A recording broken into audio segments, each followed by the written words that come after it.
아이들이 문제 행동을 일으키는 데에는 분명한 이유가 있습니다. 물론 간혹 이유 없이 하기도 하지요. 발달이 느린 아이들 중 집에서 또는 학교나 일터에서 다른 사람을 공격하고 자기를 다치게 하는 행동을 하는 경우가 있어요.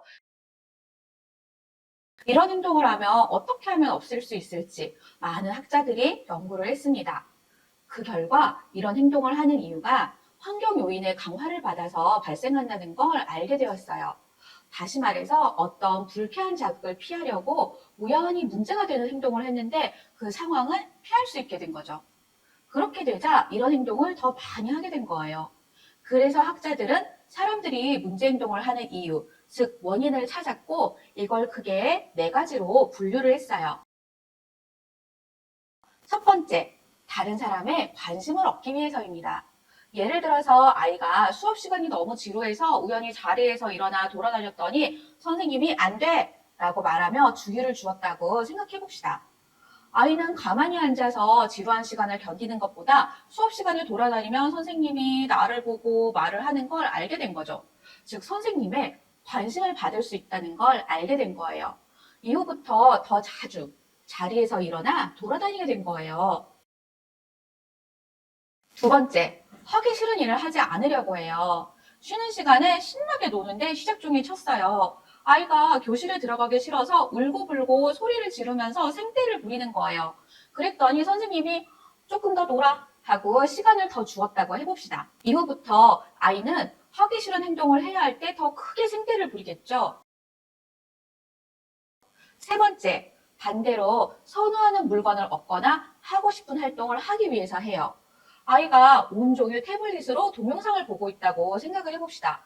아이가 걱정이 된 엄마가 이제 그만해 라고 말하면서 태블릿을 가져갔더니 아이가 울고불고 하면서 자기 머리까지 막 때리는 거예요. 엄마는 아이의 행동을 멈추게 하려고 아이에게 태블릿을 돌려줬다면 이후부터는 원하는 걸 얻으려면 더 울고불고 하면서 나를 때리겠죠. 네 번째, 원하는 감각 자극을 얻으려고입니다. 별다른 놀이 기술도 없고 친구와 어울려 놀지 못하는 아이가 심심하고 지루해서 어느 날 자기 눈앞에서 이렇게 손가락을 흔들었다고 생각을 해봅시다.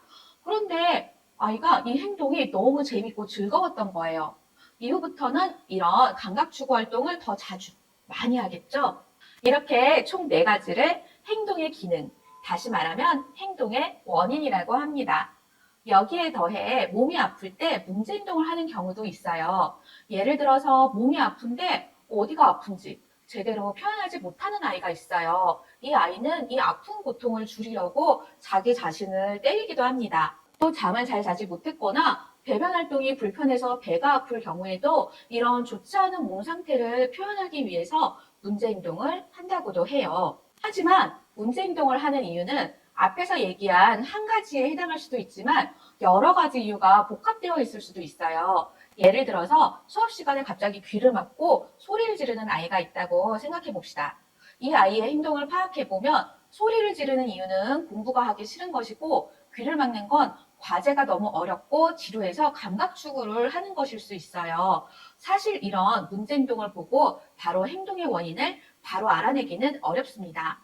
아이들이 문제 행동을 하는 원인은 선생님이나 부모님이 생각하는 것과 다른 경우가 많기 때문이에요. 그래서 아이가 문제 행동을 하는 진짜 원인을 찾으려고 전문가들이 아이들을 대상으로 기능행동 평가라는 것을 진행합니다. 이런 기능행동 평가를 통해서 아이가 문제 행동을 하게끔 하는 요소가 무엇인지, 그리고 그 무엇의 특징은 또 무엇인지 알아내고 있습니다.